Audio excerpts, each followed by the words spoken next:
Welcome, dear listeners, to a tale that begins with an ordinary purchase but unravels into something far beyond what anyone could have imagined. Imagine this.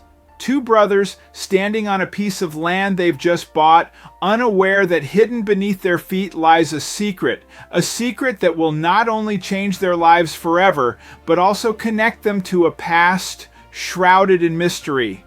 What did they find in that old forgotten shed? And how did it lead them down a path filled with history, discovery, and unexpected fortune? Stay with me as we step into their shoes and uncover the incredible story that awaits. Brothers unsuspectingly made the purchase of a lifetime. It was a large piece of land on the outskirts of town. They were planning to build their own home there, but they did not expect this shed to still be present on the grounds. They opened it, and inside they found a hidden secret that revealed the identity of the former owner, a discovery that would change their lives forever. Well, but before we start, smash the like button and make sure to subscribe if you haven't, and hit that notification bell so that you won't miss any new stories. Brothers Henry and Tom were on their way to their newly purchased piece of land. It was a thrilling drive, and both brothers couldn't wait to see what their investment had brought them. They got the place for basically nothing at an online auction, so maybe it was a bust. But still, the excitement was high as they arrived at the gate and took the first steps on their new property. Not much later, the terrain was rough, and Tom immediately saw that it needed much work. A structure stood in the middle of the land, a building they did not see on the map they received after the purchase. It looked like an old rusty shed. It had seen better days, but it piqued their interest. So the brothers carefully approached the structure. They were going to break the lock open. Henry looked around for something that could help them and quickly found the solution to their problem. It's a steel pipe stuck out between some rubble, so he picked it up and shoved it between the lock's chains. Tom took a few steps back, wondering what his brother was planning. Henry twisted the pipe around several times and then pulled as hard as possible. It's get work because after a couple of tries they heard the sweet sound of a chain bursting. "What do you think is inside?" Tom asked his brother with an excited look on his face. Henry didn't know, but he shared the same enthusiasm. They expected some power tools, but inside there waited an immense secret. The empty cabinets were full of mold, had formed in vegetation, have overgrown most of the sheds in Ards, but there was something in the back that piqued their interest. In the right corner of the worn-down building, there were multiple large boxes, some with hanging locks just like the shed had, but smaller, and some with no locks at all. Once outside, it was time to unlock their exciting findings. The boxes were old, but the details on them were intricate and well kept. It made them look way too important to just be tossed out to rot in a shed, and their insides proved it. The boxes were filled with documents, a complex-looking blueprint, and pictures of a man and his family, which didn't just look old, they looked ancient. The people's clothing in the picture was clearly not from a modern era. They saw black and white photos of a man supporting a considerable mustache, a woman in a corset, and a little girl holding a creepy doll. Then Tom removed all the files from the box. He even found what was left of the doll from the picture. "What is all this?" he said, staring at the doll. "These must have been the original owners of the land," Henry said in amazement. Then something on the blueprint caught Henry's attention. He saw what appeared to be the shed, but it seemed to be part of a much bigger house. But what really caught his attention was what was scribbled in the corner, a part that was clearly put on there as a finishing touch. It was the signature of the maker. The initials read RS. They were encased in an upside-down triangle, and something about it felt really familiar to Henry. Tom showed his brother the signature, and he also recognized the marking. The shed and these plants quickly became more important than the land they bought. So the two brothers stepped into their car and drove to the first place they could think of. The local library was the first stop on their road to discovery.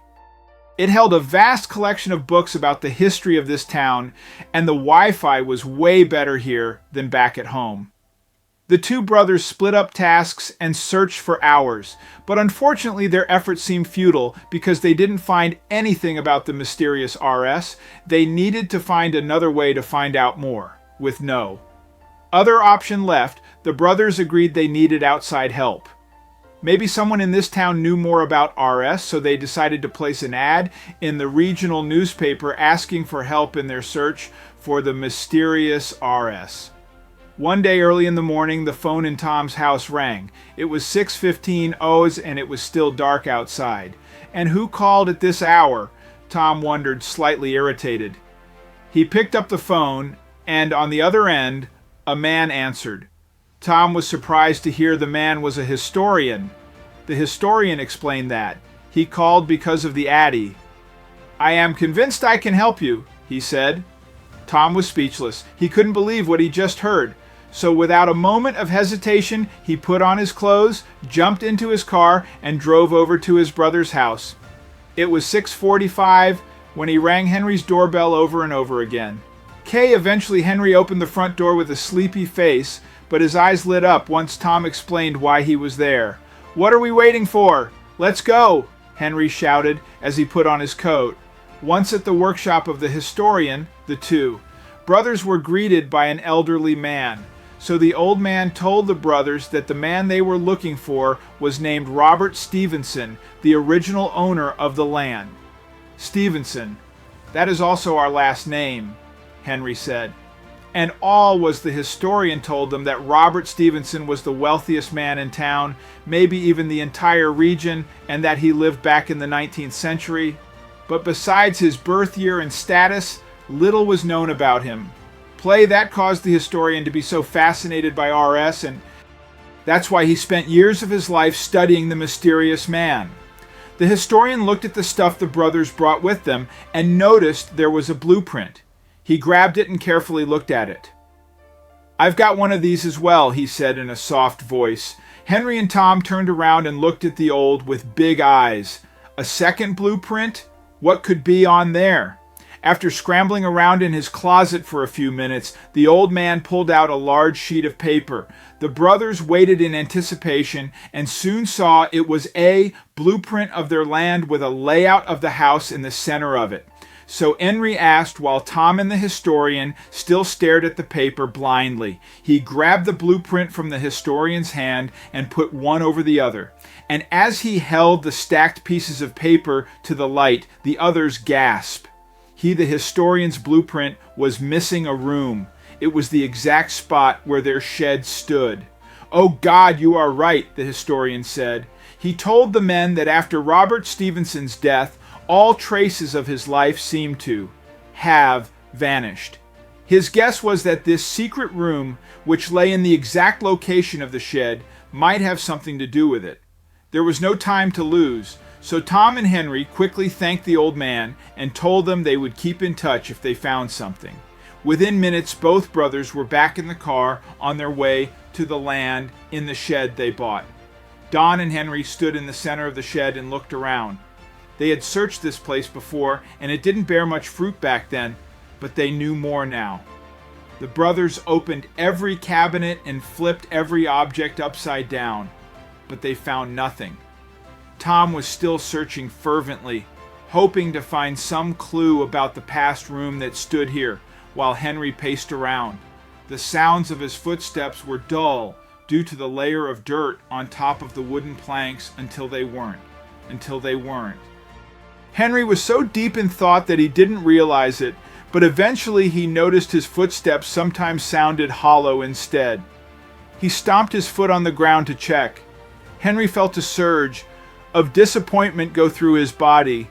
Did he make things up? He was sure he heard a strange sound while walking.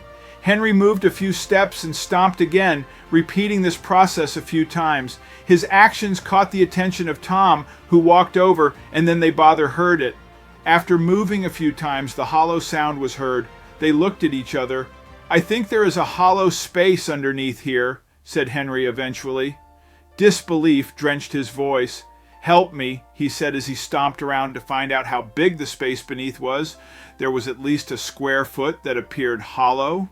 After 15 minutes of hard work, the layer of dirt was finally cleared, and the men stood silently for a moment, panting with trembling hands. Henry and Tom reached for the handle of the old wooden hatch below. A dark hole with a ladder was revealed. The first 3 steps were visible, but after that it was nothing but darkness. Cold old breeze struck their face as the brothers tried to pierce the darkness. Henry took out his phone to open his flashlight, but it went out immediately as its battery was too low. Based on touch, they tried to navigate and decipher what was around them. Tom quickly grabbed the lamp off the wall, and Henry held the lighter close to the fuel basin. And then a miracle happened. The ancient oil in the lamp was still flammable and lit up the entire room. The brothers were overwhelmed by the sudden light and blinked frantically to adjust. When they opened their eyes and saw the room, they gasped and stood in silence, staring at each other. There was a dresser, a small cabinet, and a coffee table in front of a couch filled with teacups and plates, but something else caught their attention. Next to all the plates and cutler, there were multiple old pictures. Henry wiped the dust off the couch and sat down to take a look at them. Most of them were of a young girl, but then Henry's heart suddenly skipped a beat. Slowly but surely, the realization dawned on them. "This has to be the secret room the historian was talking about," Tom said enthusiastically. If there was no other option, but what had the old man said about it again? Everything about Stevenson's life vanished, and the room could help them find the truth. They were holding pictures of him right now, so they were on the right track. But what truth would they find? The brothers started to search the room, but didn't know what to look for exactly. But to their disappointment, there was nothing but dust to be found. Henry's mind returned to the pictures, which had so obviously been on the table. Why was everything so well kept except for those pictures? Then he recognized one of them. He picked it out and held it in front of Tom. "Do you recognize this?" he said. Tom's eyes widened, and both brothers eventually stared at the same point in the room. They also confirmed that the gold belonged to the brothers, as they were the direct descendants of Robert Stevenson. The historians couldn't believe what they had found and thanked them, but the brothers were still processing.